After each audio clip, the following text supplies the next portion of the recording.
Ja, kun je nagaan hoe moeilijk dat is weer. Ja. Hij kan ook nog zo'n trucje waarbij hij heel laag achterwaarts over het gras vliegt, maar dat is...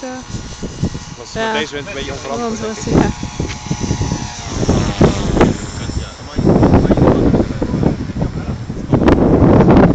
We waren bij die 3D-maal systeem en dan deden ze hem zo hoog en dan zetten ze de motor uit en dan wisten ze hem gewoon goed te landen.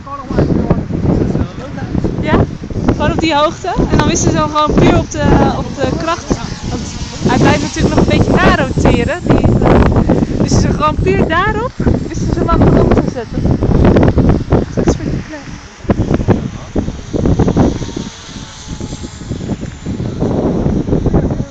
Ja, die waren zo goed.